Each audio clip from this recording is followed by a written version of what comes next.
आलमीन। अल्हम्दुलिल्लाह कमा हुवा अहलो। अस्सलातु वस्सलामु अला सय्यदिल मुरसलीन व खातमिन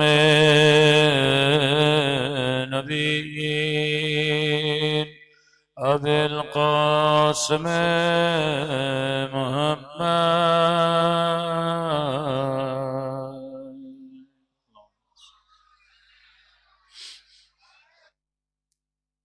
अला आलिहि तय्यबीन ताहिरीन मअसूमीन।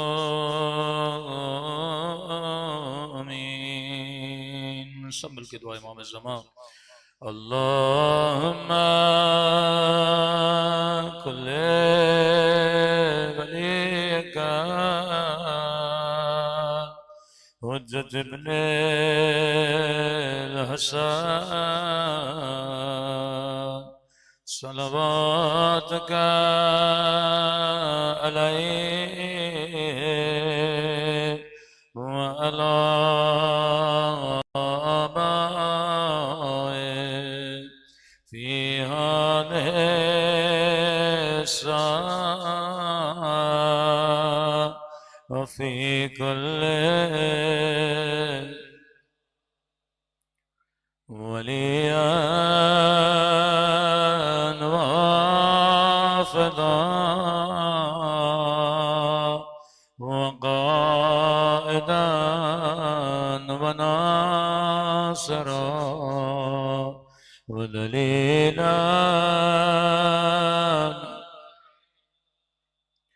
हत्ता तुस्किनहु अर्ज़का व तुमत्तिअहु फ़ीहा तवीला बिरहमतिका या अरहमर राहिमीन। सल्लल्लाहु अलैहि मोहम्मद व आले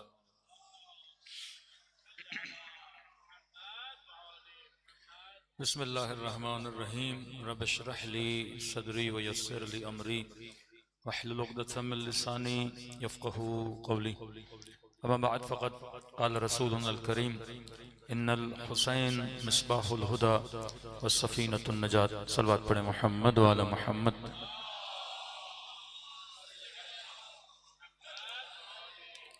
दुआ है परवरदिगार आलम हम सब की इबादतों को अपनी बारगाह आली में कबूल फरमाए और जो मकसद ज़िंदगी मकसद इबादत लेकर फ़र्श अज़ा पे आते हैं खुदा उन मकासद में भी हम सबको कामयाबियाँ कामरानियाँ नसीब फरमा दे। रोज़ाना दावत जज्बा हुसैनी के उन्वान से गुफ्तगू हो रही है कि आखिरी ज़माने में खुदा उम्मतों को जिस चीज़ के ज़रिए से दावत देगा वो जज्बा अबा अब्दुल्लाहिल हुसैन है।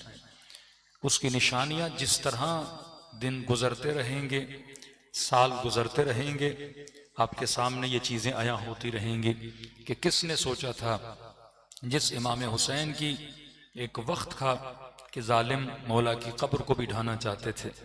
कोई करबला की ज़ियारत पे जाए सद्दाम के ज़माने में तो लोगों को खून देना पड़ता था।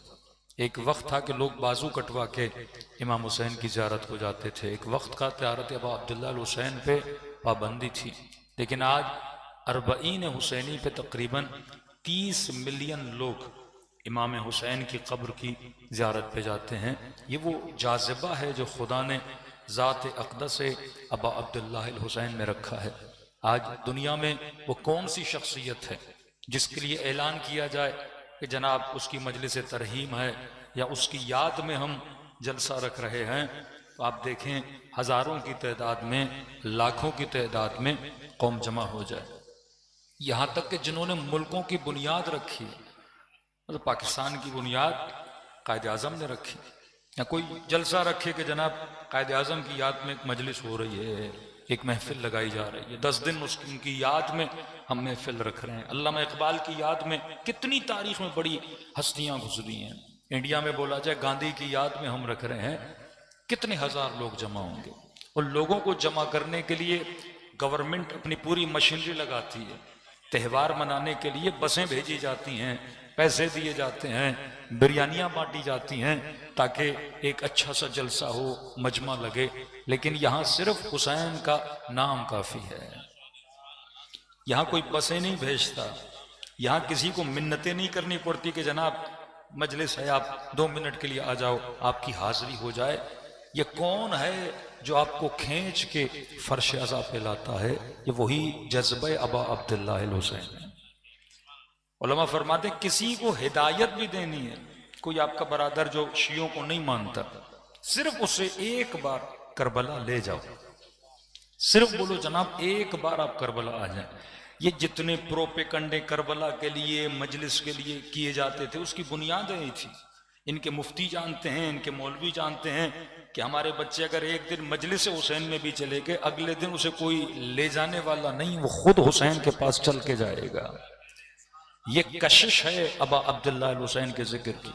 तभी यानी कितना नॉनसेंस फतवा है कि जिसकी न हदीस है, न रिवायत है, न कुरान, कितना नॉनसेंस फतवा है कि अगर आप अलम के नीचे से गुजरो तो निकाह बातिल हो जाएगा। यानी आज जिसने 2 दर्जे भी फकाहत के पढ़े हों, किसी मदरसे में पढ़ा हो, किसी हदीस के दर्स में उसने शिरकत की हो, कि जनाब कोई रसूल खुदा की हदीस तो दिखा दो। क्या रसूल के जमाने में बनी उमैया के परचम नहीं थे? अबू सुफियान जब दुश्मन था तो क्या उनके परचम नहीं थे? क्या रसूल ने कभी ये कहा कि जो उनके मोहल्ले से गुजरेगा उनका निकाह बातिल हो जाएगा? जो उनके परचमों, दुश्मनों के परचमों से, यहूदियों के परचमों के नीचे से गुजरेगा, निकाह बातिल हो जाएगा। लेकिन फतवा का बेस आपने देखना है। ये क्यों कहा कि परचम के नीचे से गुजरोगे तो निकाह बातिल हो जाएगा? क्योंकि एक शिया का घर है, एक अहले सुन्नत भाई का घर है। ऑफिस में बैठते हो शिया, सामने मसलन अहले सुन्नत है, कोई बरेलवी है, कोई अहले हदीस है।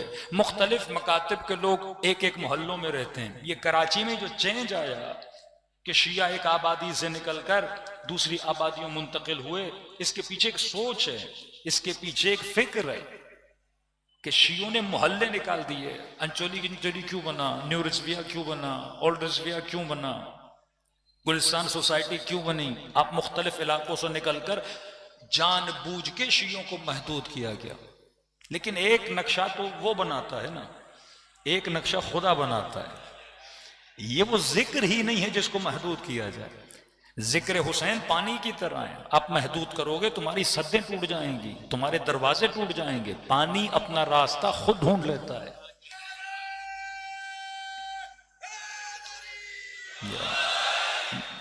आज का बच्चा जो 2026 में पैदा, वो उसे बताओ कि जनाब तुम्हारे बड़ों ने फतवा दिया था हमारे खिलाफ कि अगर कोई अलम के नीचे से गुजरेगा निकाह बातिल हो जाएगा। क्यों? क्योंकि शिया घर पे क्या लगाते थे?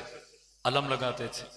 अब कहा कि अगर शिया के घर में किसी गैर शिया का घर होगा तो लिहाजा घर से निकलेगा, अलम का साया गली पे तो पड़ता है ना, तो ये गुजरेगा तो साये के नीचे से गुजरेगा। तो कहा कि भाई निकाह बातिल हो जाएगा। अब मजबूरन इसने घर बेचना है ताकि मैं घर वहां लूं जहां किसी भी शिया का घर न हो, क्योंकि शिया के साथ घर होगा तो कभी कूंडा भी खाना पड़ेगा। शिया के साथ घर होगा तो बहालत मजबूरी मजलिस होगी, हुसैन हुसैन की सदा भी आएगी। बहालत मजबूरी काला लिबास भी देखेगा। बहालत मजबूरी शिया नोहा चलाएगा तो नोहा भी सुनना पड़ेगा। और इनको पता है कि एक बार हुसैन की सदा कानों में चली गई, एक बार इसने हुसैन का न्याज खा लिया। हम क्यों कहते जनाब न्याज पे पाबंदी नहीं लगाया करो? कि मौलाना अब्बास उस दिन भी कहा था, मॉडर्न फिक्र बनाते हैं कि न्याज की क्या जरूरत है। जितना इन 10 दिनों में कर सकते हो, जितना सबीरे लगा सकते हो, जितना हुसैन के नाम पे खिला सकते हो खिलाओ, क्योंकि ये दाना जब शिकम में जाता है तो बंदे को नमक हलाल जरूर बनाता है। हा?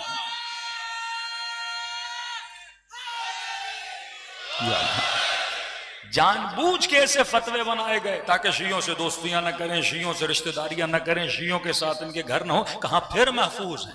बंदा जब नूर में नहीं होगा तो फिर नूरानी तो नहीं बनेगा ना।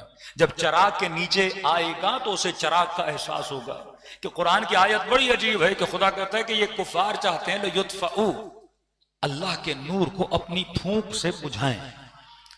अल्लाह के नूर को, कितना वो बेवकूफ आदमी है कि यहां पे बल्ब जल रहा है और आप फूके मार मार के इस बल्ब को बुझाना चाहो। अल्लाह कहता है जितनी फूके मारनी है मार दो, लेकिन खुदा का नूर कभी बुझने वाला नहीं। वल्लाहु मुतिम्मु नूर है, अल्लाह अपने नूर को तमाम करता है। तो एक नक्शा वो बनाते हैं, एक नक्शा खुदा बनाता है। उन्होंने बड़ी कोशिश की, शिया से दूर तो अज़ा से दूर, अहले बैत के चाहने वाले से दूर तो मजलिस से दूर। अब कितने लोगों को हम जानते हैं जो सिर्फ दोस्तियों में शिया बने। एक शिया जवान के साथ दोस्ती थी, लिहाजा अच्छे दोस्त, नेक दोस्त की कोशिश होती है नहीं कि सिर्फ चाय के ढाबों पे जाके चाय पियो या घूमने फिरने के लिए जाओ। एक दोस्त का दूसरे दोस्त पर हक यह है कि उसे फर्श अज़ा हुसैन इब्न अली पर लाओ। यूनिवर्सिटी में आपके दोस्त होंगे, कॉलेज में आपके दोस्त होंगे, सोशल फ्रेंड्स आपके होंगे। कोशिश करो भाई आधा मिनट, 2 मिनट, 10 मिनट हुसैन के फर्श अज़ा पे लाओ। कि जनाब मरी का ट्रिप भी लगा लिया, इधर उधर भी चले गए, उसे को भाई मुसलमान तो हो ना, नवासे रसूल को तो मानते हो ना, मोहब्बत अहले बैत का सवाल तो हर किसी से होगा ना। कि कुल ला असअलुकुम अलैहि अजरन इल्ला अल मवद्दत फिल कुर्बा। तो कहा जनाब तुर्की का ट्रिप भी लगा लिया, हर जगह का लगा लिया, चलो पैसे नहीं है 70% आप कर दो, 30% हम देते हैं। या आप दोस्त पे एहसान करो कि आओ मैं तुझे एक सफर हुसैन की करबला लेकर जाता हूं। अच्छे दिनों में उसे करबला ले जाओ।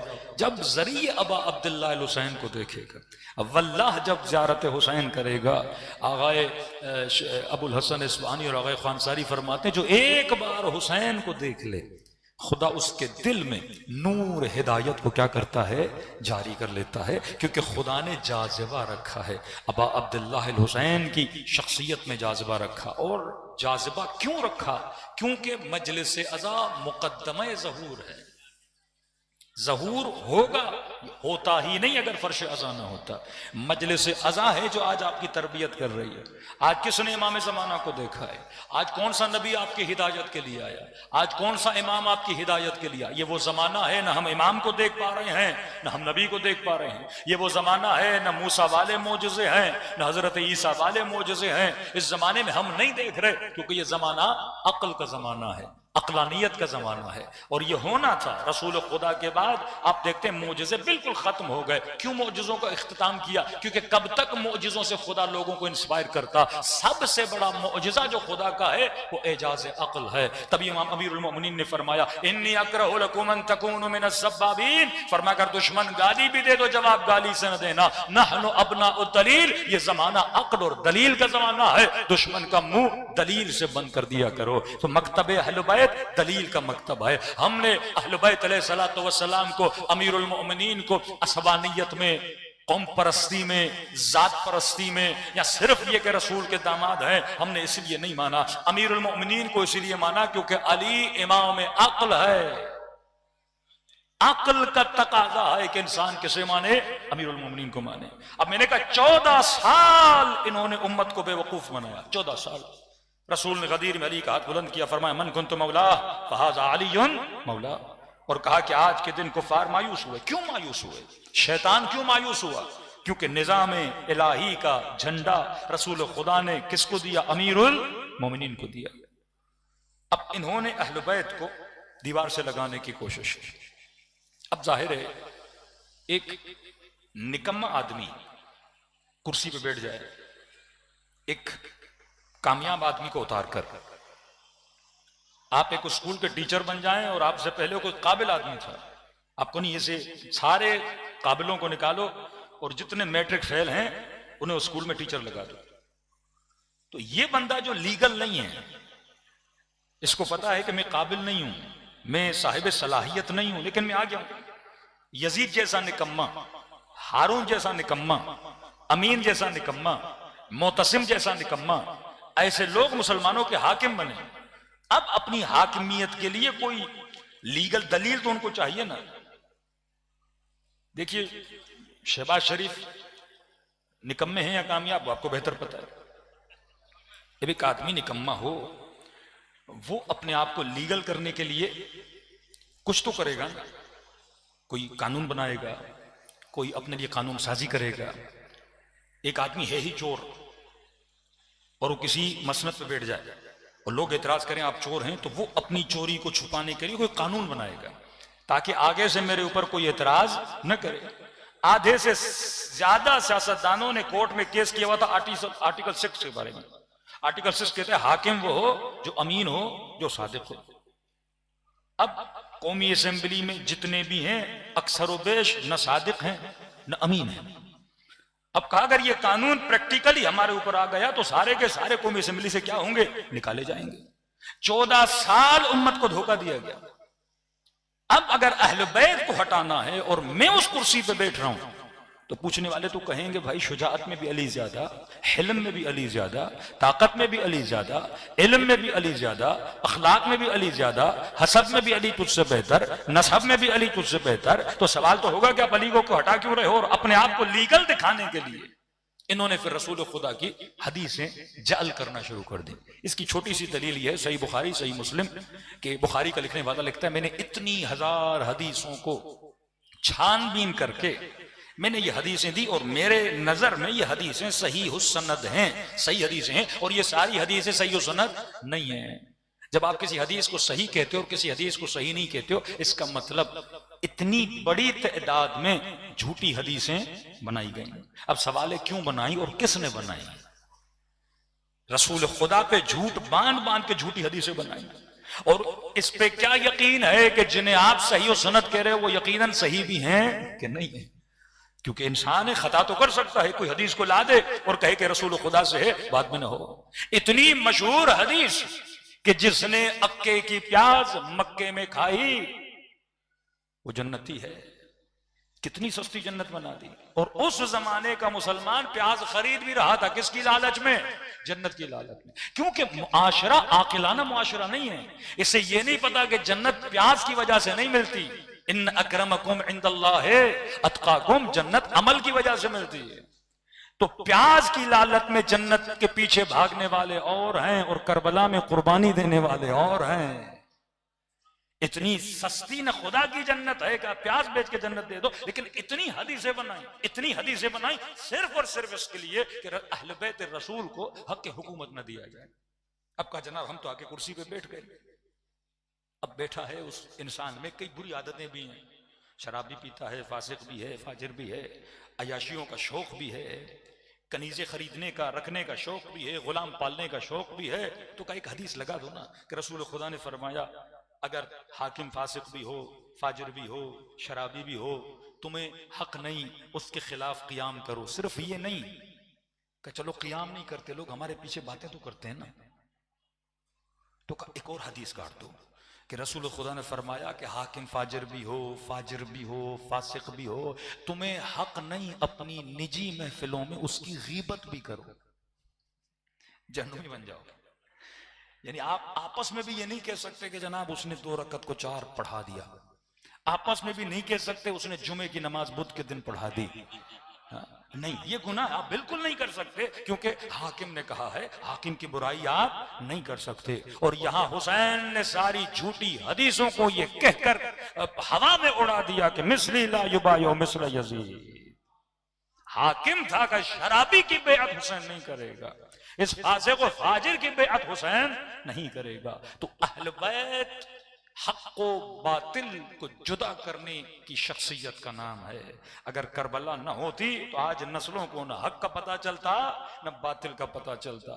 आज काउंट करके देख ले, अपने बच्चों को कहें बेटा जितने मुसलमान मुल्क हैं सारे हाकिमों का नाम लिखो और थोड़ा सा उनकी सिफात बताओ, कितने नेक हैं, कितने साले हैं, कितने नमाज शब पढ़ने वाले हैं। तो आप नाम लिखना शुरू करेंगे, पहला भी फासिक होगा, दूसरा भी फासिक होगा, तीसरा भी फासिक होगा, लालची और चोर डकैत होंगे। आप सबके नाम लिखोगे, आपके अंदर अच्छी सिफात और आदतें नहीं पाई जाएंगी। लेकिन जरा लुबनान के किसी कोने में जाओगे तो कहीं हसन नसरुल्लाह मिलेगा, ईरान के तेहरान में जाओगे तो सैयद अली खामनेई मिलेंगे। तो जहां जहां नेक हुक्काम नजर आते हैं वो वही हैं जो नजरिए करबला के साथ मुंसलिक हैं। सलवात पढ़े मोहम्मद वाले मोहम्मद।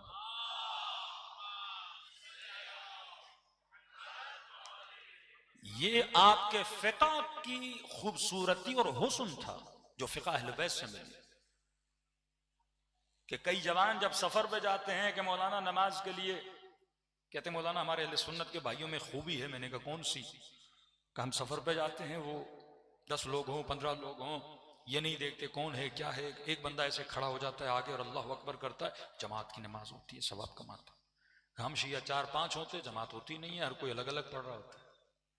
मैंने कहा हुस्न है कि नहीं है वो आपको पता होगा, लेकिन एक हुस्न फिक्र अहले बैत हमारे यहाँ। मैंने कहा मसाइल हसास बड़े हैं, हम फूंक फूंक के कदम उठाने वाले हैं। हम बड़ी तहकीक के बाद किसी का चुनाव करते हैं, इंतखाब करते हैं। मैंने कहा हमने इमाम भी उसे बनाया जो आदिल और मासूम हो, हम पेश इमाम भी उसे बनाते हैं जो आदिल हो। हमारे यानी हर किस्म का बंदा आ गया, शरीयत का ख्याल नहीं, चेहरे पे दाढ़ी है कि नहीं है, कुछ पता ही नहीं है किसी बंदे का, करत सही है कि नहीं है, हलाली है कि नहीं है, कुछ नहीं पता हमें। और हम के जनाब आगे खड़े हो जाओ तो जो मासूम 7 मिनट की नमाज के लिए किसी गुनहगार को तेरा लीडर पसंद न करें,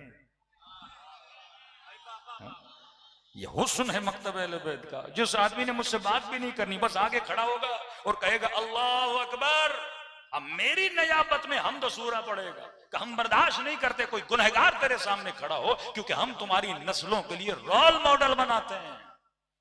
किसी ऐसे को रोल मॉडल न बनाना जो गुनहगार हो, क्योंकि तू इमामत का मानने वाला है, ज़आमत का मानने वाला है। ये वो नस्ल है जिसने ज़हूर इमाम ज़माना की तैयारी करनी है। हमने किसी ऐसे को हाकिम भी नहीं माना जो फासिक हो, जो फाजिर हो।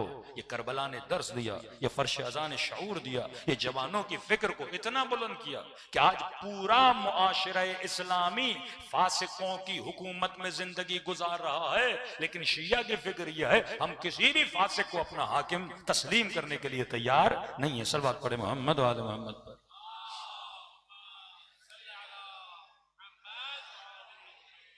तो एक फिक्र के नस्ल मुसलमान को, बरादरान अहले सुन्नत को शियों से दूर रखा जाए।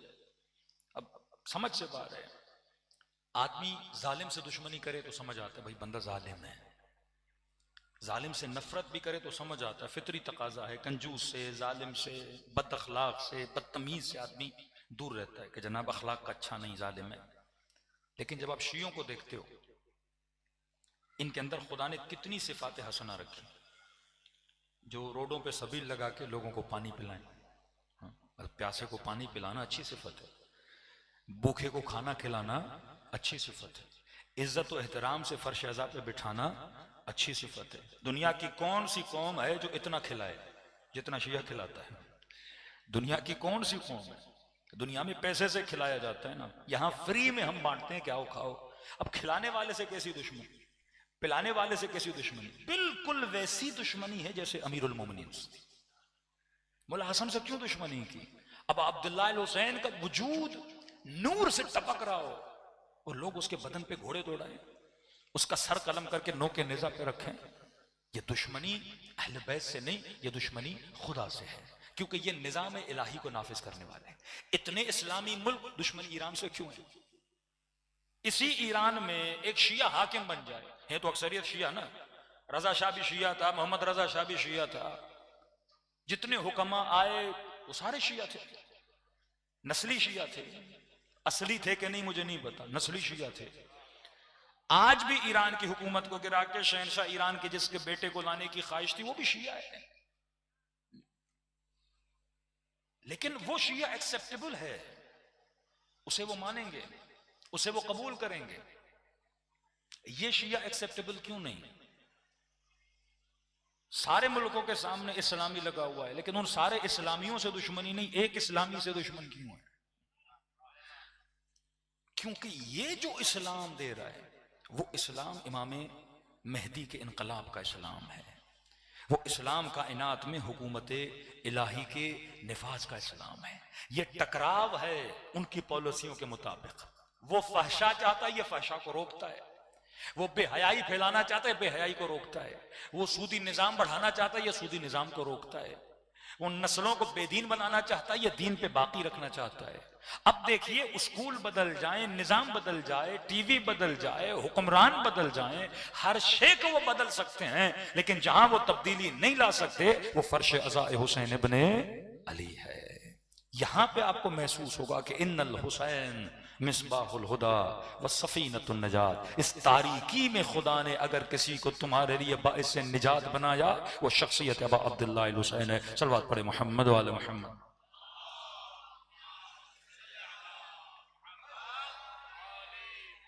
एक छोटा सा इशारा, फिर मैं अपने मौजू की तरफ जाऊं। आज कराची में कई मीटिंग्स हुई उलमा के दरमियान, और उसमें एक बहस छिड़ी कि भाई मजालिस का टॉपिक क्या होना चाहिए। आज मौलवियों में, खतीबों में एक झगड़ा है कि ये पढ़ना चाहिए, ये नहीं पढ़ना चाहिए, मिंबर से अमरीका का नाम नहीं लेना चाहिए, मिंबर से इसराइल का नाम नहीं लेना चाहिए, मिंबर से सियासी गुफ्तगू ना हो, यहाँ सिर्फ हुसैन हुसैन हुसैन। अब कुछ लोगों ने हुसैन समझाई नहीं। वो इमाम हुसैन को 61 हिजरी में कैद करना चाहते हैं, बंद करना चाहते हैं, और खुदा हुसैन को कायनात के कोने कोने तक पहुंचाना चाहता है। CIA के, MI6 के, सवाक की एजेंसियों के लीक्स में मौजूद है कि बाकायदा बजट बनाया जाता है कि किस तरह उस अज़ाए हुसैनी को रोका जाए, जो अज़ाए हुसैनी हमारे अज़ाइम को रोकती है, जो अज़ाए हुसैनी जो हम एजेंडे देते हैं कि मैंने SDGs, आप जाके नेट पे पढ़ें, अक़वाम मुत्तहिदा ने जो कवानीन पास किए कि हर मुल्क ने उस कानून को अपने मुल्क में नाफिज करना है। आज आप अलल ऐलान खुल खुल के इतनी इसराइल की मुखालिफत करें तो आपको अंदाजा हो जाएगा, हिडनली जो एग्रीमेंट्स हर मुल्क के हुक्मरान, क्योंकि नहीं करें तो ये मजबूर हैं, आपको कर्जे नहीं मिलेंगे, आपके मुल्क नहीं चलेंगे, वो सारी टेक्नोलॉजीज अपने हाथ में रखना चाहते हैं। मुल्क पेट्रोल निकालेगा, लेकिन उस पेट्रोल के फ्यूल को साफ करने की जो फैक्ट्री और इंडस्ट्री वो उनके हाथ में है, वो बंद कर देंगे, पाइपलाइंस बंद कर देंगे, आपकी बैंकिंग को बंद कर देंगे। वो क्यों नहीं चाहते कि एक मुल्क इतना आजाद हो कि हर चीज जो बनाए वो उसकी अपनी चीज हो। निजाम को कंट्रोल कैसे करेंगे? माल के जरिए से, कि आखिरी जमाने में दीन हम दनानीर हम, लोगों का दीन और ईमान पैसा बन जाएगा। पहले जमाने में जो मामलात थे वो सोने और चांदी से थे। आज जो आप मामला करते हैं नोट से करते हैं। नोट पे एक दस्तखत होता है स्टेट बैंक का, वो एक कसमनामा होता है कि हम कसम खा के कहते हैं इस नोट की इतनी वैल्यू है, आप मान लो कि 100 रुपए का कागज है, इसकी इतनी वैल्यू, वो भी झूठ होता है, वो भी झूठ होता है कि इसकी इतनी वैल्यू है और आप इससे खरीदो फरोख्त कर सकते हो। अब वो सारे कागज के पीछे डॉलर है, डॉलर के पीछे सोना है, और सोना तो अभी है भी नहीं, फेक डॉलर्स मार्केट में वो गवर्नमेंट बनाती जा रही है। पूरा निजाम जो आप पेट्रो और डॉलर की बात करते हैं, पूरा निजाम इसके पीछे, पूरी दुनिया को इन्होंने डॉलर के जरिए से कंट्रोल किया। इसकी डॉक्यूमेंट्रीज नेट पे पढ़िए, नौजवान जाके पढ़ें कि किस तरह डॉलर के जरिए से इन्होंने पेट्रोल को कंट्रोल किया, और पेट्रोल को किस तरह कंट्रोल किया। बाकायदा डील हुई 100 साल, 200 साल, वो मुल्क जो पेट्रोल निकालते हैं कि आप आज के बाद जिस भी इंसान को पेट्रोल बेचोगे, आप शर्त रखोगे कि हम अपना पेट्रोल सिर्फ एक करेंसी में बेचेंगे, और वो कौन सी है? डॉलर की करेंसी है। और पूरी दुनिया की बैंकिंग के निजाम को इन्होंने इस तरह से कंट्रोल किया। अब यहां पे एक निजाम खड़ा है, यहां पे एक फिक्र खड़ी है कि जो हम इनके निजाम को नहीं मानते, जो आप दावेदार हैं कि हम निजाम इलाही को दुनिया के कोने कोने में नाफिज करना चाहते हैं, तो कुछ लोग फिक्र इमाम हुसैन को महदूद करना चाहते हैं कि भाई मजलिस हुसैन का टॉपिक क्या होना चाहिए। एक लिस्ट निकली और उसमें बताया गया कि जनाब मजलिस में तरबियती पैगाम भी होगा, मजलिस में ये भी होगा, अमीरुल मोमिनीन की जंगों का जिक्र भी होगा, सब कुछ होगा। अब हर नुक्ते के पीछे एक फिक्र है। कल मैं रहबर मुअज्जम की तकरीर का छोटा सा हिस्सा सुन रहा था। रहबर फरमाते हैं अक्सर अखबार एक जुमला आम कर रहे हैं कि एक्सट्रीमिस्ट लोग अच्छे नहीं हैं, एक्सट्रीमिस्ट जिसको आप इंतहा पसंद कहते हैं। तो रहबर मुअज्जम ने कहा कि हम भी कहते हैं कि इंतहा पसंद अच्छा नहीं होता। इफरात और तफरीत खुदा ने मना किया कि दीन में भी इफरात नहीं होना चाहिए और तफरीत नहीं होनी चाहिए, लेकिन कहा कि इस लफ्ज को और इसके मिसदाक को जो वो बता रहे हैं वो गलत है। वो जिसे एक्सट्रीमिस्ट कह रहे हैं वो दीनदार को बोल रहे हैं, इनकलाबियों को बोल रहे हैं, नजरिए रखने वालों को बोल रहे हैं कि जनाब ये तो बड़े एक्सट्रीमिस्ट है। ये एक्सट्रीमिस्ट थोड़ी, ये तो मुतदिल है, तुम बेदीन है, तुझे वो एक्सट्रीमिस्ट लग रहा है। एक खातून कपड़े छोटे पहनती है और जो पूरे कपड़े पहनती है वो कहेगी ये एक्सट्रीमिस्ट, ये ज्यादा पहनती है। भाई तुमने कम पहने हुए, उसने सही पहने हुए हैं। एक जाहिल इंसान आलिम पे उंगली उठा सकता है। अब पहले खुद को तो देखो तुम कहां खड़े हो, क्योंकि तू बेदीन है, तुझे दीनदार क्या लगता है? एक्सट्रीमिस्ट लगता है। ऐसे ही फिक्र रखने वाले लोग इमाम हुसैन की मजलिस को क्या करना चाहते हैं? महदूद करना चाहते हैं। अब जो मुबल्लिगीन दीन हैं उन पे एक इल्जाम लगाते हैं, जनाब ये मौला अली की जंगों के मुखालिफ हैं, ये कहते हैं मिंबर से खैबर को बयान नहीं करो, खंदक। मैं कहता हूं वो अहमक आदमी हो जो ये कहेगा मिंबर से खैबर न पढ़ो, मिंबर से खंदक न पढ़ो। मतलब हिमाकत की इंतहा जो कहे कि अमीरुल मोमिनीन की शुजाअत को मिंबर से बयान करो। कौन सा मुबल्लिग दीन है, कौन सा एक आलिम है अब उसका बयान बता दे कि वो कहे कि मिंबर से खैबर और खंदक न पढ़ी जाए। हमने कभी भी कलाम और फजीलत अहले बैत को महदूद करने का हुक्म या कोई ऐसी बात की नहीं है। हम मद्दे मुकाबिल महदूद किया जाता है। मद्दे मुकाबिल ये बोला जाता है कि मिंबर से सिर्फ और सिर्फ अहले बैत की जंगें पढ़ो और कुछ न पढ़ो, या सिर्फ और सिर्फ वो हदीसें जो अहले बैत की फजीलत में रसूल खुदा ने बयान की हैं, या सिर्फ और सिर्फ मुनाजराती गुफ्तगू करो जिसमें मद्दे मुकाबिल के फिरके को मसलन अपने अकायद के दिफा में गुफ्तगू करो। हम कहते हैं हम महदूद नहीं करते। आप महदूद क्यों कर रहे हो कि सिर्फ ये पढ़ना है और वो नहीं पढ़ना? हम कहते हैं अमीरुल मोमिनीन एक मवाज बहर समंदर बेकरा है। आप अली इब्न अबी तालिब की शख्सियत के हर पहलू को बयान करो।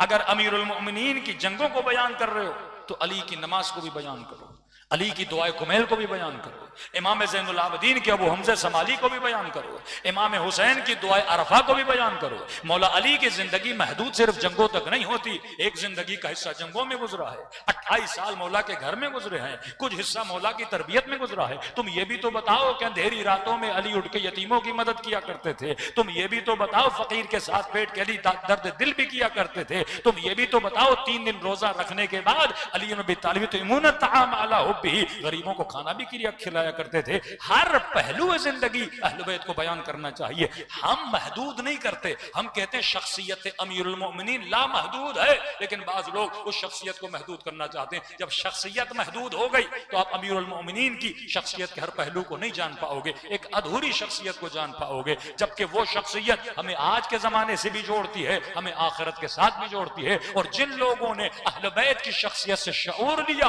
खुदा ने किसी को शहीद सिब्ते जाफर बना दिया, किसी को शहीद हुसैनी बना दिया, किसी को सैयद हसन नसरुल्लाह बना दिया, किसी को वक्त का खुमैनी बना दिया और किसी को सैयद अली खामनेई बना दिया। और ऐसा बनाया, ये वो शख्सियतें थी जिन्होंने सिर्फ खैबत पढ़ी नहीं बल्कि इन्होंने खैबर शकन मिसाइल बना के वक्त के यजीद के मुंह पे भी मारे। ये वो शऊर था कि कब तक तुम सिर्फ खैबर सुनाओगे, वो खैबरी जज्बा भी पैदा करो। हाँ ये जरूर है कि यजीद मुर्दाबाद है, लेकिन यजीद की फिक्र रखने वाले मरे नहीं। जब तक कयामत है शैतान है, और जब तक शैतान है दुश्मनी अहले बैत मौजूद रहेगी। लेकिन सवाल है तुमने दिफा के लिए क्या किया?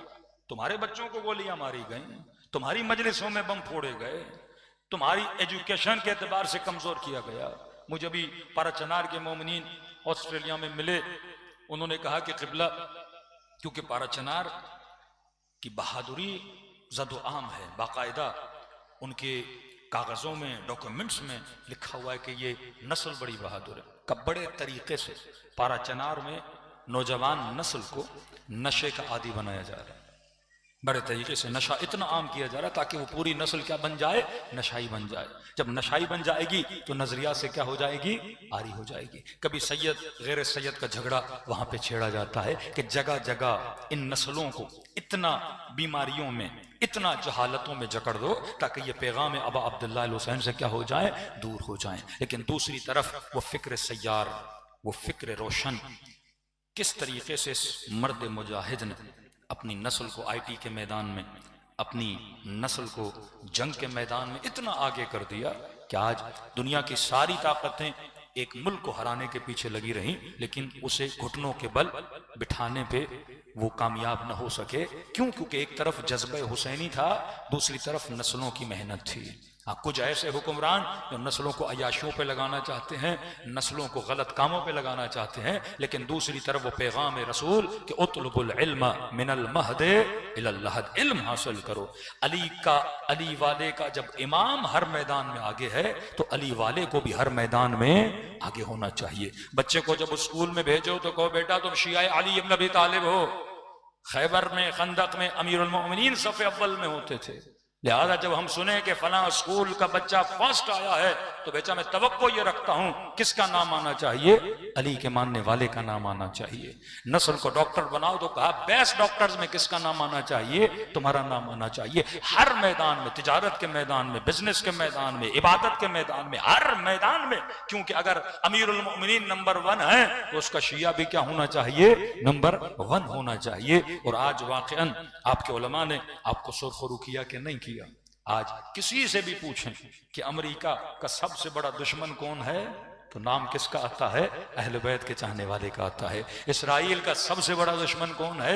नाम किसका आता है? अहले बैत के चाहने वाले का आता है। उनकी आंखों का कांटा कौन है? नाम किसका आता है? अहले बैत के चाहने वालों का आता है। आज दुनिया वालों से पूछो फिलिस्तीन की सबसे ज्यादा मदद करने में आगे आगे कौन है? नाम किसका आता है? अहले बैत के चाहने वालों का आता है। आज पूछो मजलूमों के लिए आवाज कौन बुलंद करता है? नाम किसका आता है? अहले बैत के चाहने वालों का आता है। रमजान के महीने में फिलिस्तीनियों के लिए कुद्स की रैली में आगे आगे कौन होता है? नाम किसका आता है? अहले बैत के चाहने वालों का आता है। ये वो किरदार था जो इमाम हुसैन देखना चाहते थे। ये वो अज़ा का जाज़िबा था जो इमाम हुसैन आपके दिलों में पैदा करना चाहते थे। सल्लल्लाहु पढ़े मोहम्मद वाले मोहम्मद पर।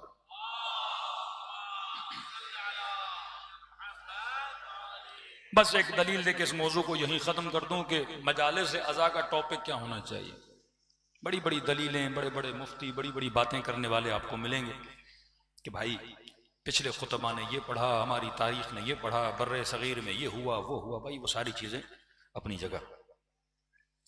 मुझे देखना है एज अ खतीब कि मजलिस में क्या पढ़ना है, मवाद क्या होना चाहिए। देखिए बात करें तो दलील से। हाँ, आपके मौलाना आपकी बात अच्छी नहीं लग रही तो भाई आप दलील दो, अच्छी क्यों नहीं लग रही? और अगर मैं दलील गलत दूं तो आप मेरे साथ बात करो।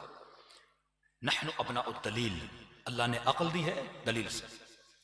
तो मुझे देखना है कि मजलिस कैसे पढ़नी चाहिए, मजलिस में क्या बयान करना चाहिए, मजलिस में मौजूआत क्या हो, टॉपिक्स क्या हो।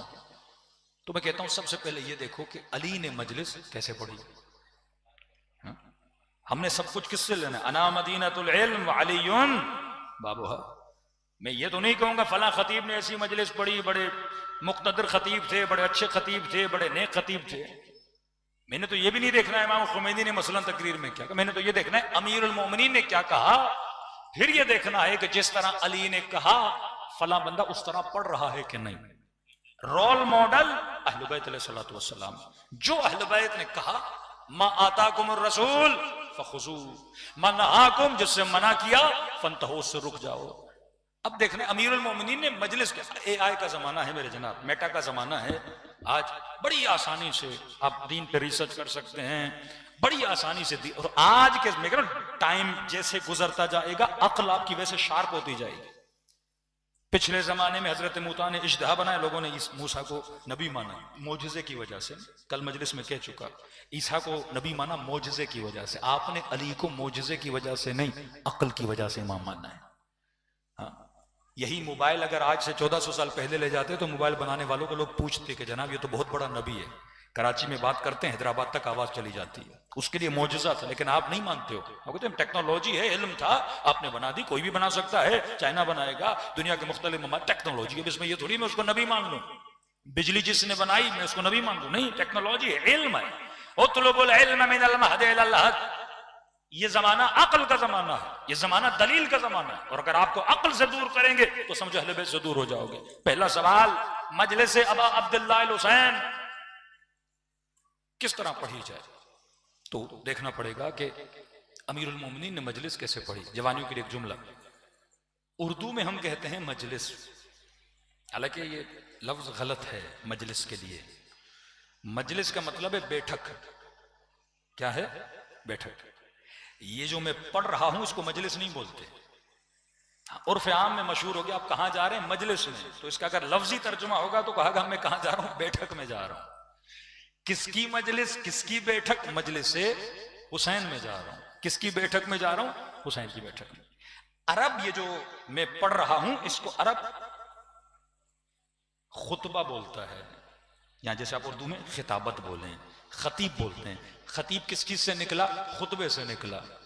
ये खतीब है, मतलब क्या देता है? खुतबा देता है। जुमे के दरमियान तकरीरें होती हैं कि नहीं, 2 खुतबे, तो हम उसको मजलिस बोलते हैं या खुतबा बोलते हैं? कहते मौलाना ने 2 खुतबे दिए, हालांकि वो भी मजलिस है। मजलिस क्यों बोलते हैं? क्योंकि आप सारे बैठ के सुनते हैं तो मजलिस है। लेकिन अगर यहां सारे लोग खड़े हों और मैं मजलिस से अब्दुल्लाह हुसैन तो इसको मजलिस नहीं बोलेंगे, बोलेंगे खुतबा हुआ और सारे लोग खड़े होकर इमाम हुसैन का खुतबा सुन रहे थे। लेकिन उर्फ आम में हम मजलिस बोलते हैं। खुतबा क्यों बोलते हैं? क्योंकि हर मजलिस की इब्तदा में वो जाकिर हो, वो मौलाना हो, वो क्या देता है? खुतबा देता है। खुतबा क्या है? यही हम पढ़ते हैं, अल्हम्दुलिल्लाह रब्बिल आलमीन अस्सलातु वस्सलामु अला सय्यदिल मुरसलीन व खातमिन नबिय्यीन।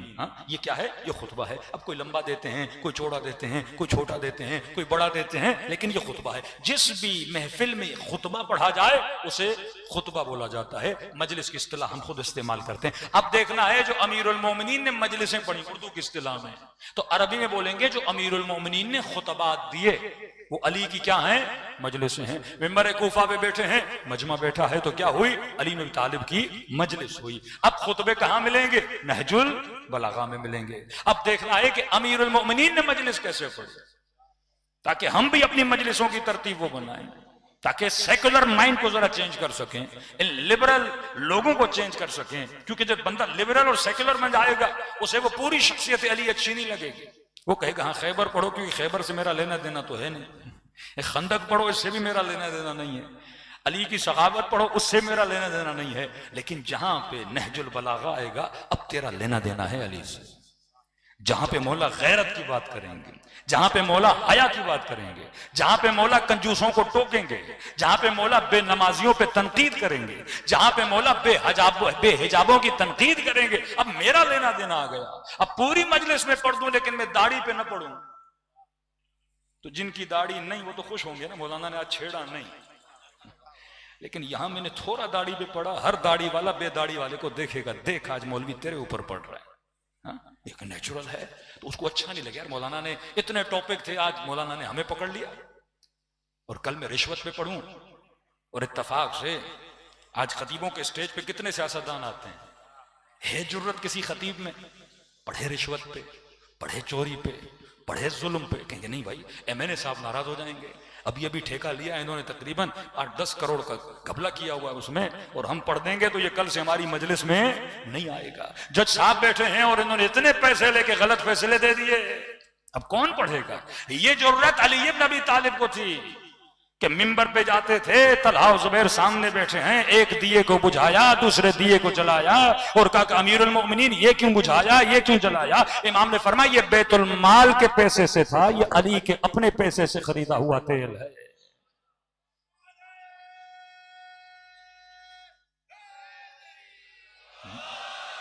ये जिंदगी अमीरुल मोमिनीन है। तलहा जुबैर जो अली को हुकूमत पे लाके बिठाए। आज कोई के जनाब हम नहीं तो आपको हुकूमत में जितवाया था, 4 वोट हमने दिए थे, 10 वोट हमने दिए थे, तो कब वोट दिए थे तो दिए थे, लेकिन हम ईमानदारी से पीछे नहीं हटेंगे। अब अमीरुल मोमिनीन के जितने खुतबे आप उठा लें, उसकी तकसीम बंदी करेंगे। पहले खुतबे में अली ने क्या पढ़ा, दूसरे खुतबे मुत्तकीन, खुतबे शफ़क़िय्या, जितने खुतबे अमीरुल मोमिनीन के आप उठा लें, मौला अली का खुतबा इब्तदा होती है तौहीद परवरदिगार आलम से, इब्तदा होती है खालिक की इबादत से। फिर अमीरुल मोमिनीन माशरे की बुराइयों पे गुफ्तगू करते हैं। फिर अमीरुल मोमिनीन के खत पढ़ें, अमीर शाम को लिखे गए खत जो अली ने लिखे, क्या तनकीद सियासी करते हैं अमीरुल मोमिनीन उसके किरदार पर। फिर अमीरुल मोमिनीन गुज़श्ता खुलफा की खिलाफतों में की गई चीजों का किस तरह जिक्र करते हैं। फिर अमीरुल मोमिनीन कूफे के रहने वाले मर्दों पे किस तरह तनकीद करते हैं कि मैं क्या सुन रहा हूं कि तुम्हारी गलियों में जब तुम्हारी औरतें जाती हैं उनके कांधे तुम्हारे मर्दों से टकराते हैं। अली फरमाते हैं तुम्हारी गैरत को क्या हुआ। फिर कभी मौला कहें अगर किसी यहूदी खातून के पांव से पाजेब को उतार दिया जाए और ये कोई खबर सुन के मर जाए उसकी मौत पे अफसोस न करना। अली जुल्म पे गुफ्तगू कर रहे हैं, अली कभी गैरत पे गुफ्तगू कर रहे हैं, अली कभी हया पे गुफ्तगू कर रहे हैं। एक खुतबा अमीरुल मोमिनीन का नहीं जो अम्र बिल मारूफ से खारिज हो। अब अमीरुल मोमिनीन ने खुतबा दिया, अब अब्दुल्लाह हुसैन ने आशूरा के दिन मजलिस पढ़ी, वो खुतबा इमाम हुसैन। बीबी ज़ैनब ने कूफे की बाजार में खुतबा दिया, मजलिस ज़ैनब। दरबार यजीद इमाम ज़ैनुल आबदीन ने अजान को रोक के खुतबा दिया, वो खुतबा इमाम ज़ैनुल आबदीन, जहां पे अपनी फजाइल भी बयान करते हैं और साथ में खुदा की फजीलत भी बताते हैं और साथ में अपनी ड्यूटी भी बताते हैं और ये भी बताते हैं कि तुम्हारा फर्ज क्या है। ये वो मजालिस अहले बैत हैं जिससे तुम कौम को दूर कर रहे हो, जिससे तुम नस्लों को दूर कर रहे हो। और नस्लें अगर हुसैन से दूर हो गई तो समझो दीन से दूर हो जाएंगी, और जब दीन से दूर हो जाएंगी ये इमाम जमाना के सिपाही बनने के काबिल नहीं रहेंगे। सलवात पढ़े मोहम्मद वाले मोहम्मद पर।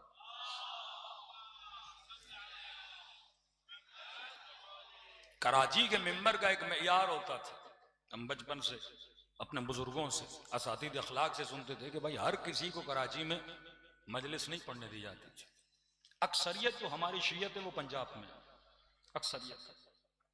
तो जितने भी प्लान और जितने भी साजिशें, वो चाहे मगरबी हों, वो चाहे CIA की हों, वो चाहे जितने भी प्लान हों गवर्नमेंट्स को या हुकूमतों को दिए जाते हैं, उसका पहला इजरा कहाँ पे होता है?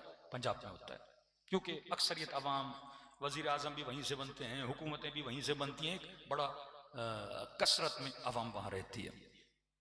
लेकिन कराची का एक हुस्न था, यहाँ बशीर टेक्सला जैसे उलमा, यहाँ अल्लामा नक्तन जैसे उलमा, यहाँ क़िबला रशीद तुराबी जैसे खुतबा, कि आज आप रशीद तुराबी की तकरीर भी उठा के देखते हैं तो इल्म कलाम की बहस है, वाजिबुल वजूद, मुमकिनुल वजूद, ऐसी ऐसी तकारीर जो वाक़ियन पुरमग़ज़ तकारीर, जो सुन के इंसान रश खाता है और आपको मुतालिया करना पड़ता है कि जो लफ्ज़ कह रहे हैं उसका मतलब क्या है। फिर इंसान थोड़ी रिसर्च करे कि ये क्या। और उस जमाने का मजमा कितना समझदार था कि एक एक लफ्ज़ को पकड़ता था और समझता था और सुनता था। नक्कन साहब जिन्होंने इजाज़े इज्तिहाद दिया आयतुल्लाह मराशी नजफ़ी को, जो उस्ताद मराजे थे, वो कराची के मेंबरों पे आते थे। ये हुस्न था कराची का कि यहाँ पे एक मेयार बना दिया जाता था कि कौन आएगा कौन नहीं आएगा। लेकिन पंजाब में भी बड़े बड़े उलमा, लेकिन पंजाब में कोई मेयार नहीं है। मतलब हर आदमी को पेपर पे बैठा दिया जाता है, 4 दोहे याद कर लिए, 4 शेर याद कर लिए, थोड़ा बहुत सुर अच्छा था, लेकिन वहाँ मेयार नहीं था। लेकिन अफसोस से कुछ सालों से वो वहाँ का रंग यहाँ भी रूनमा किया जा रहा है कि इस मेयार को तोड़ा जाए। जब आप अपने मेंबरों से, अपने शहर से मेयार को तोड़ दोगे तो फिर आपका वही हाल होगा जो आपके मुसलमान भाइयों का हाल है, जिन्होंने हुकूमतों के लिए कोई मेयार नहीं रखा, हाकिमों के लिए कोई मेयार नहीं रखा। तो फिर हर कोई फासिक आएगा। हाँ, इत्तफाक से एक अच्छा आ जाएगा, फिर इत्तफाक से एक बुरा आ जाएगा। जब तक अपनी जिंदगी में उसूल नहीं बनाते, मेयार नहीं बनाते, तब तक आप जिंदगी में कामयाब नहीं हो सकते। अपने बच्चों को ये रेड लाइन खींचा करो, बेटा ये रेड लाइन क्रॉस नहीं करनी, हाँ इस लाइन से तुमने जाना है। इहदिनस सिरातल मुस्तकीम, रसूल से पूछा सिरात मुस्तकीम का, फरमाया ला इवजाज फी, एक ऐसा रास्ता जिसमें टेढ़ापन नहीं है। जब तक कुछ चीजों में स्ट्रिक्टनेस नहीं लाओगे, जब तक सख्ती नहीं लाओगे, जब तक अपने उसूलों पे मजबूती के साथ खड़े नहीं रहोगे, तब तक न तुम्हारा दीन बचेगा न ईमान बचेगा। सल्लल्लाहु अलैहि मोहम्मद वाले मोहम्मद।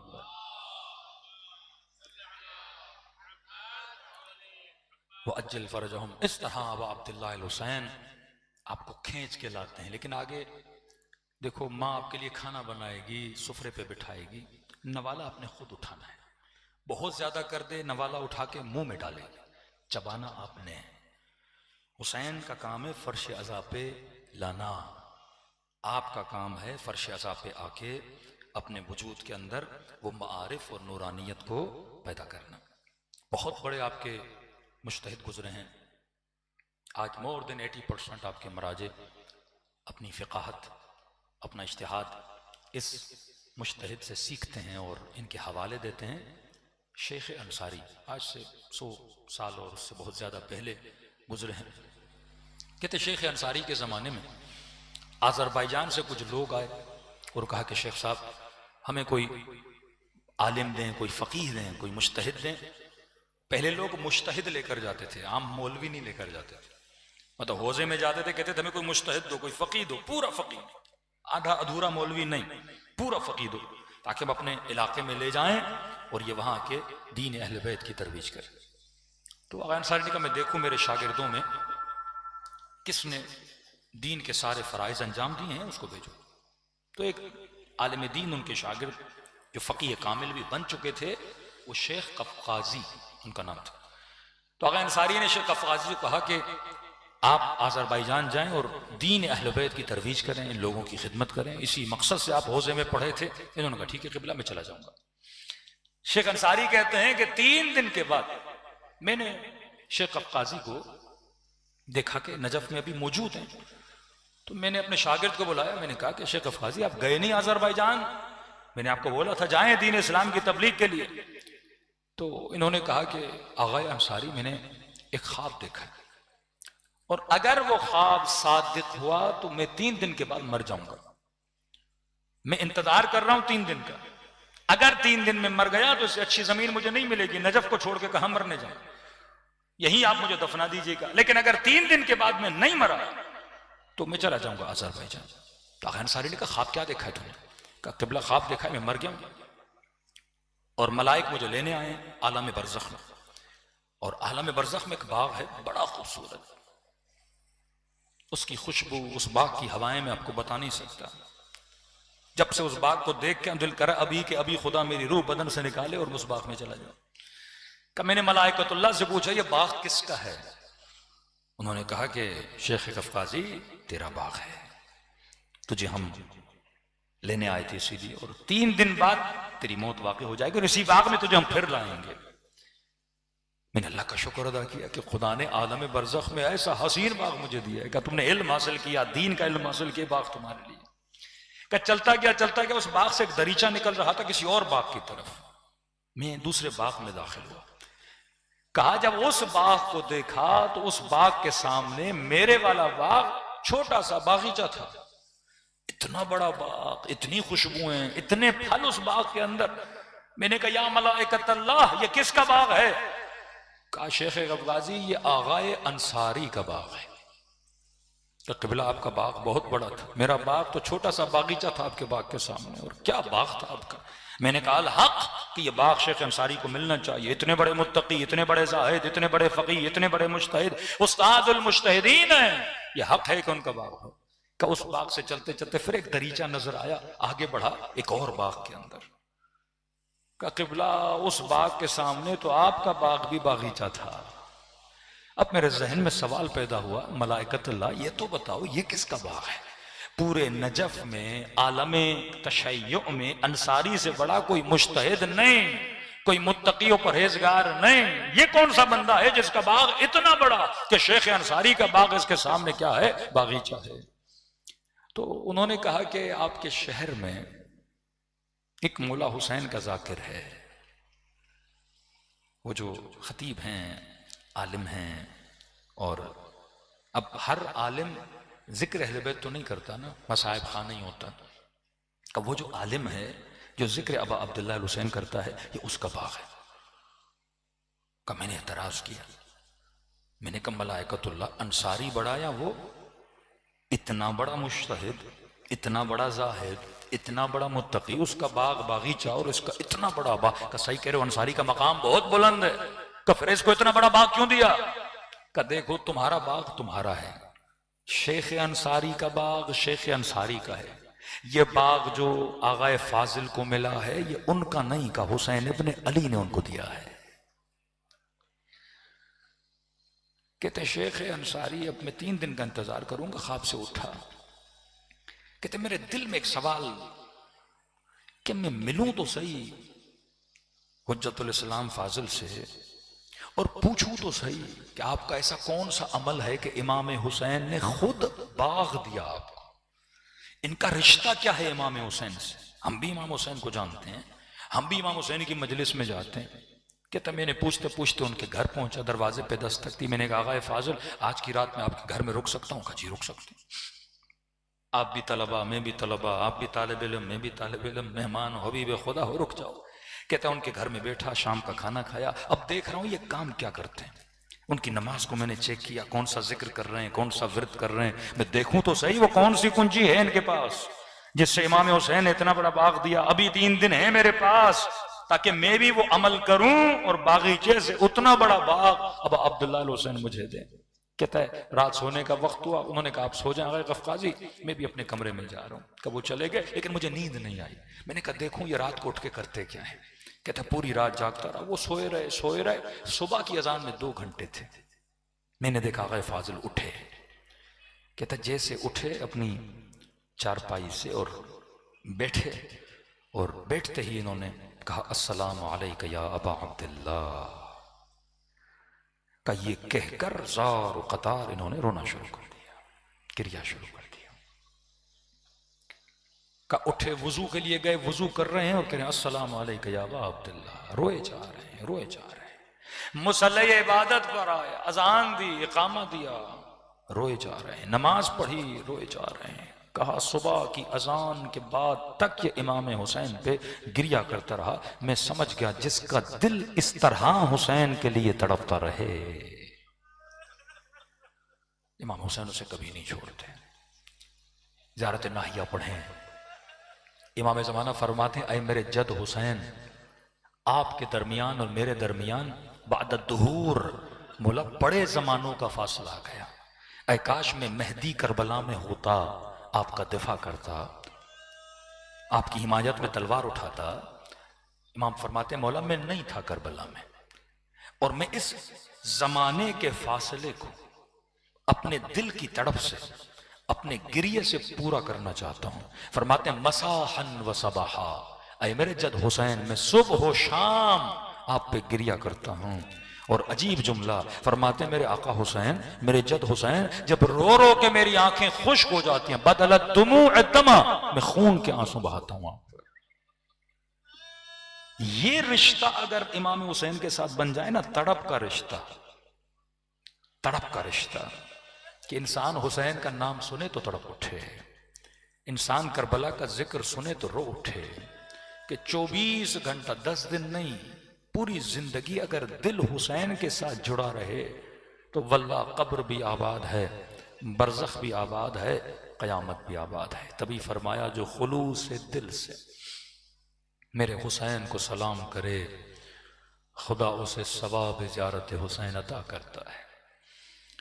ये जज्ब जो इमाम हुसैन ने अपनी तरफ आपको किया है, इस जाज़बे से दूर मत जाइएगा। और मुमकिन नहीं कि कोई विलायत हुसैन में है और विलायत हुसैन में रहते हुए कुछ ऐसा करे कि हुसैन से दूर हो जाए। इस पे मैं कल पढ़ूंगा कि जाज़बे के शराइत क्या हैं। दिलों को बैनुल हरमैन ले जाएं, दिलों को करबला की तरफ रवाना करें, ऐसे सलाम करें जैसे 4 साला बच्ची ने किया, ऐसे सलाम करो जैसे ज़ैनब कुबरा ने किया, ऐसे सलाम करो जैसे हजरत हुज्जत करबला में अपने जद मजलूम को सलाम करते हैं सब मिलके। अस्सलामु अलल हुसैन व अला अली इब्न हुसैन व अला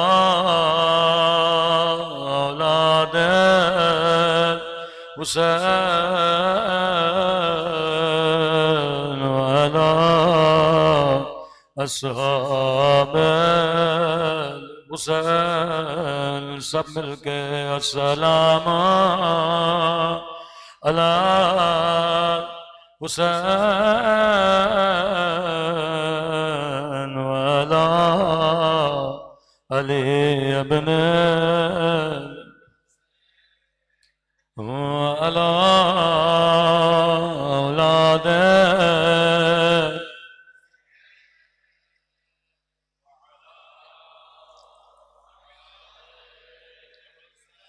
सब मिलके अस्सलाम अला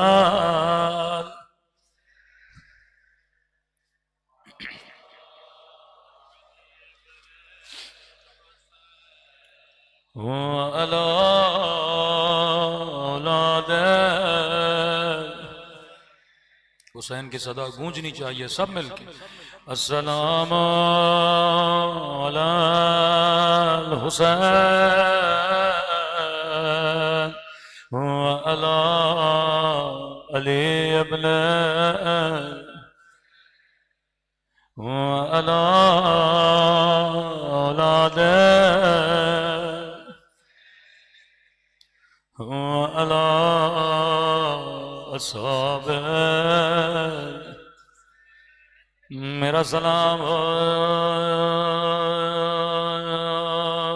उस यतीमा बच्ची पे जो बाबा बाबा करके जिंदा में चली गई। सही उस सनद रिवायात में है, दो बीबियां ऐसी थी जो करबला के बाद ज्यादा जिंदा न रही। एक बीबी का नाम ज़ैनब कुबरा है, एक या 1.5 साल जिंदा रही। वो भी शायद इसके लिए कि हुसैन के पैगाम को ज़ैनब ने पहुंचाना था। दूसरी बीबी नाम सकीना है, जो बाबा के बाद ज्यादा जिंदा न रही।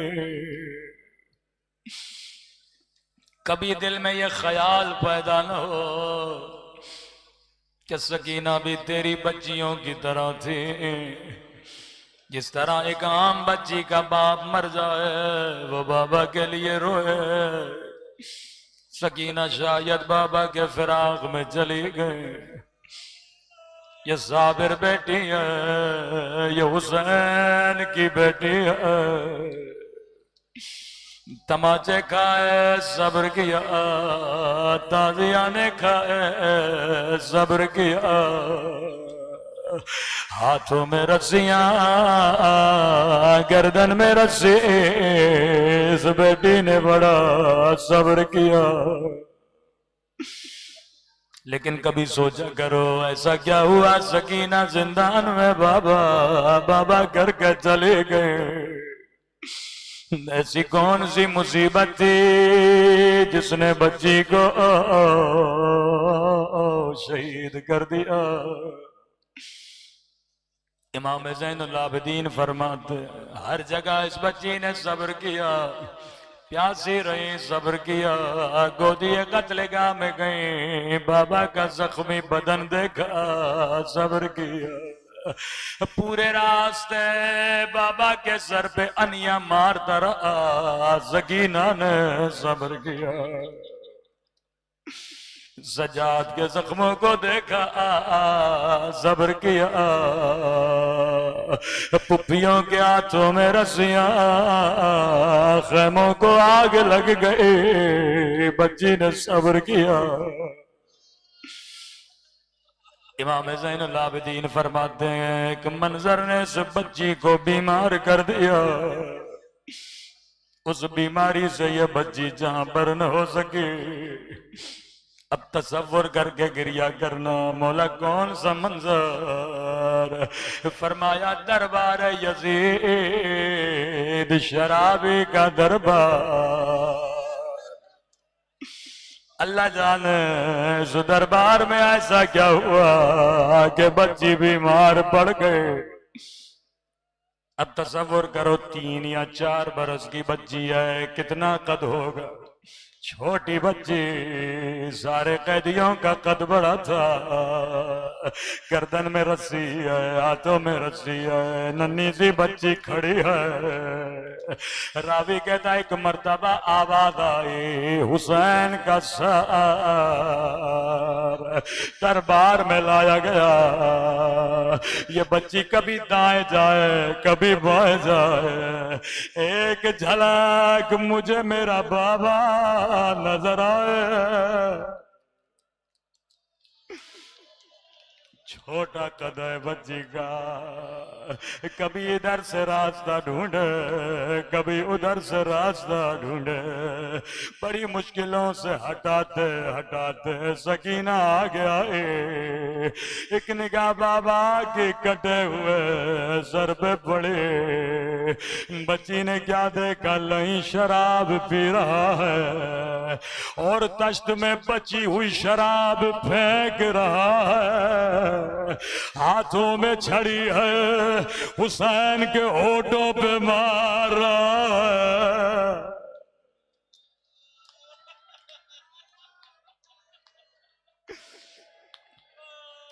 अल्लाह अल्लाह,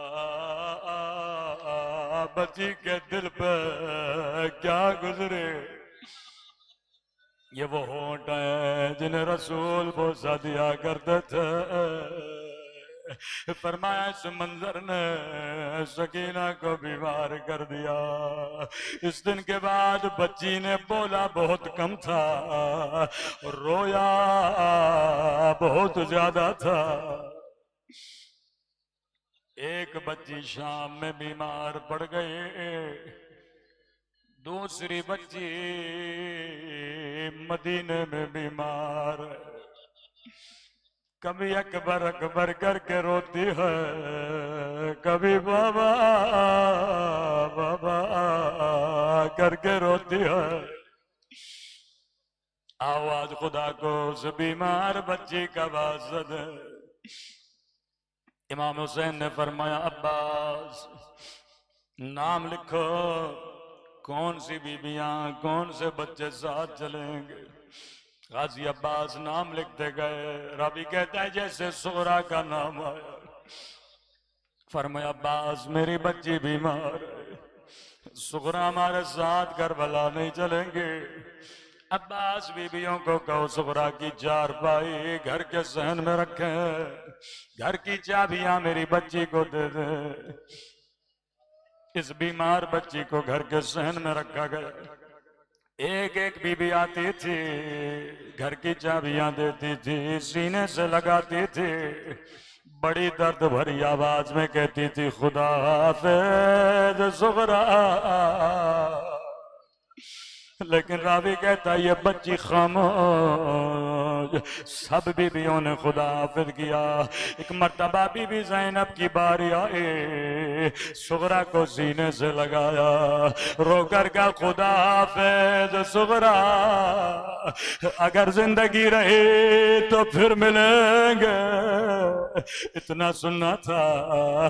बीमार बच्ची ने दोनों बाहें पुफी के गले में डाली, रोकर का खुदा हाफिज पुफी अम्मा मैं सुगरा समझ गई अब मेरा बाबा वापस नहीं आएगा, अब मेरा अकबर वापस नहीं आएगा। बीबी ज़ैनब ने बड़ा गिरिया किया। आहिस्ता से कर सुगरा इस बात का इल्म मेरे अलावा हुसैन के अलावा किसी को नहीं, तुझे कैसे पता अकबर वापस नहीं आएगा, बाबा वापस नहीं आएगा। फरमाया पुप्पी अम्मा मैं बीमार हूँ, मुझे पूरी पूरी रात नींद नहीं आती। आधी रात का वक्त था, मैंने देखा आसमां से एक नूरी हमारी उतरी, नूरी हमारी से काले बुरके में बीबी बाहर आई, अपने सर पे खाक डालने लगे और रो रो के कहने लगी मेरे लाल हुसैन तेरी माँ ज़हरा तुझे कहाँ कहाँ रोएगी, और करबला में रोएगी या शाम की बाजार में।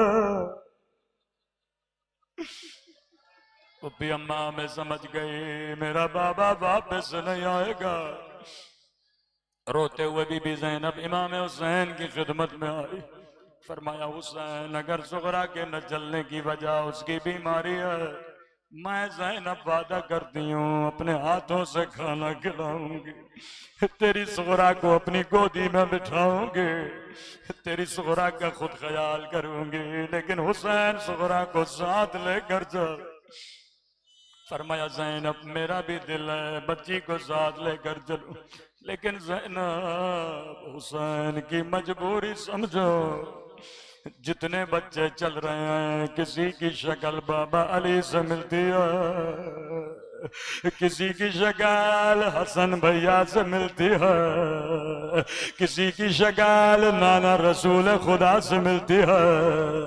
ओ बहन ज़ैनब इमाम इल्म गैब जानता हूँ, मेरे जाने के बाद तेरे हाथों में रस्सियाँ तेरे सर से रिदा छीनी जाएगी।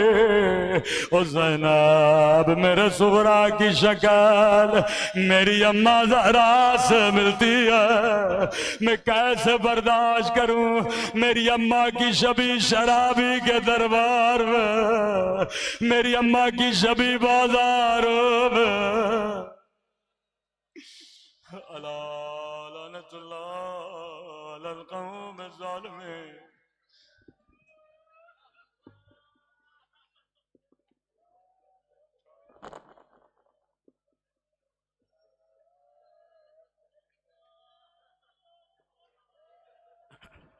ब्रदर सैयद अदनान जाफरी से गुजारिश करूँगा कि नवाखानी के लिए तशरीफ लाएं।